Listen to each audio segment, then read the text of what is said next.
नमस्कार मंडळी, तुम्ही थंबनेल पाहिलात ना? हो, अगदी बरोबर आहे. आज आपण ना कणकेचे गोळे उकळत्या पाण्यात घालून मस्त असा एक पोटभरीचा पदार्थ बनवतोय. नेहमी तीच तीच भाजी चपाती खाऊन जर बोर झाला असाल आणि काहीतरी वेगळा हटके पदार्थ खायचा असेल तर एकदा ही रेसिपी नक्की बघा. एकदा बनवलं की नेहमीच बनवाल याची मला ना 100% खात्री आहे. चला तर मग वेळ न घालवता लगेचच रेसिपीला सुरुवात करूया. त्यासाठी इथं मी ना 1 वाटी गव्हाचं पीठ घेतलं आहे. आपण आता हे परातीमध्ये काढून घेऊया. त्यानंतर सेम त्याच वाटीने 1 वाटी बारीक रवा यामध्ये घालायचा आहे. त्यानंतर यामध्ये घालूया चवीपुरतं मीठ. त्यानंतर 1 चमचा यामध्ये आपल्याला तीळ घालायचे आहेत. अर्धा चमचा जिरे घालूया. त्यानंतर अर्धा चमचा यामध्ये आपल्याला खायचा सोडा घालायचा आहे. आता काय करूया, हे सर्व साहित्य ना छान असं एकजीव करून घेऊया. छान असं मिक्स करून घ्यायचंय.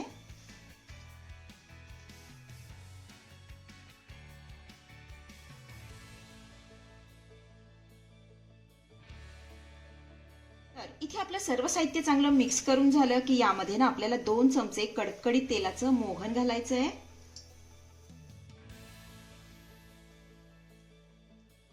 आता हे घातलेलं तेलाचं मोहन ना पिठाला छान असं चोळून लावून घ्यायचंय. छान असं मिक्स करून घ्यायचंय.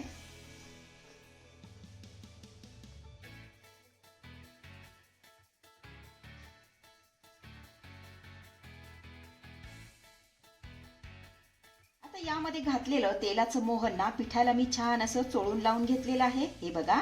आता काय करायचं, यामध्ये ना आपल्याला थोडंसं पाणी घालायचंय आणि याचा घट्टसर गोळा मळून घ्यायचा आहे. तर पाणी आपल्याला अगदी थोडं करूनच यामध्ये घालायचंय. छान असं मिक्स करून घेऊया.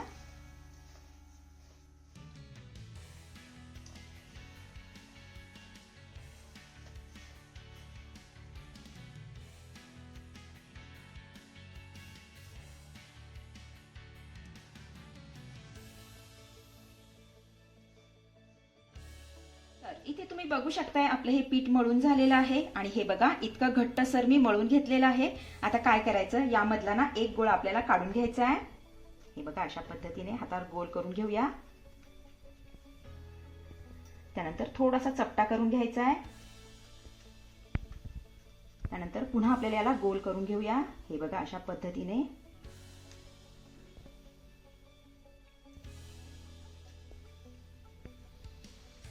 हे बघा. आता अशाच पद्धतीने आपण सगळे गोळे तयार करून घेऊयात.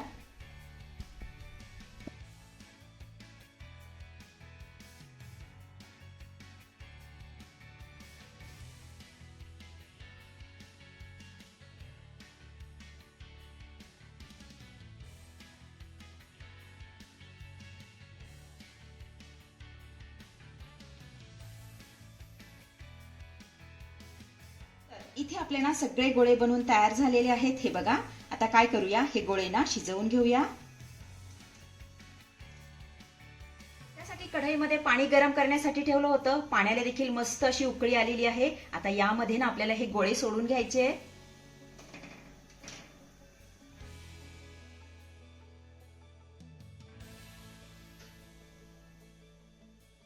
तर यावरती आपल्याला झाकण ठेवायचंय. गॅसची फ्लेम मीडियम करायची आहे आणि मीडियम फ्लेमवरती हे गोळे ना आपल्याला 10 ते 12 मिनिटं चांगले शिजवून घ्यायचे. साधारण 15 मिनिटांनंतर यावरचं मी झाकण काढतेय. तर इथे तुम्ही बघू शकताय गोळे असे उकळलेले आहेत. हे बघा. म्हणजे हे गोळे ना आतपर्यंत चांगले शिजले गेले आहेत. आपण आता हे काढून घेऊया आणि थंड होण्यासाठी थोडा वेळ बाजूला ठेवूया.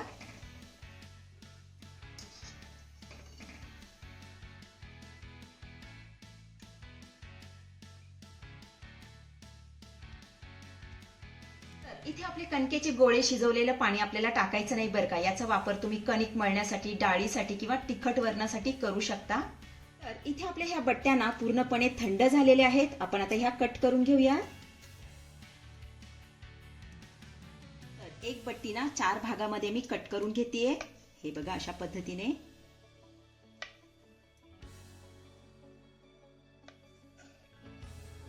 आता अशाच पद्धतीने सगळ्या बट्ट्या मी कट करून घेते.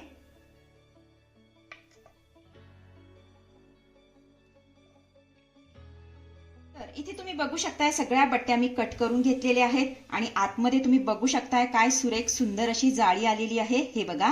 आता काय करूया, ह्या बट्ट्याना मस्त अशा तळून घेऊया. त्यासाठी कढईमध्ये मी तेल गरम करण्यासाठी ठेवलं होतं. तेल देखील आपलं चांगलं गरम झालेलं आहे. आता यामध्ये ना ह्या बट्ट्या सोडून घेतेय.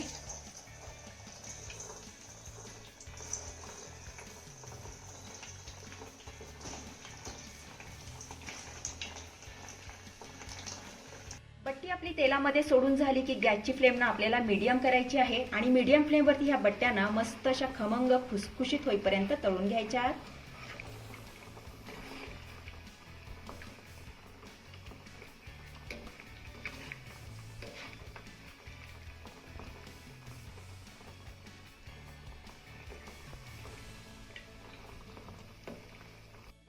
इथे तुम्ही बघू शकता बट्टीला मस्त असा सोनेरी रंग आलेला आहे.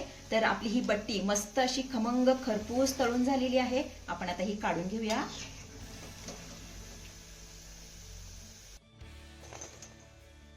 आता अशाच पद्धतीने सगळ्या बट्ट्या मी तळून घेते.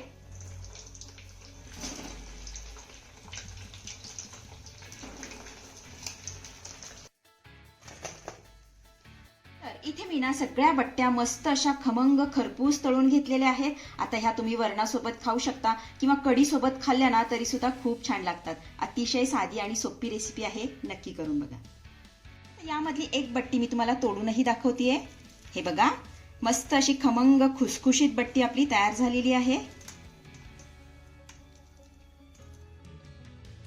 तर मंडळी, कशी वाटली आजची रेसिपी? आवडली आहे का तुम्हाला? आवडली असेल तर लाईक करा, शेअर करा, सबस्क्राईब करा आणि हो, शेजारीच असलेलं घंटीचं बटन दाबून ऑलवर क्लिक करा, जेणेकरून माझ्या येणाऱ्या नवीन नवीन रेसिपींचं नोटिफिकेशन सर्वात आधी तुम्हाला दिसेल. धन्यवाद.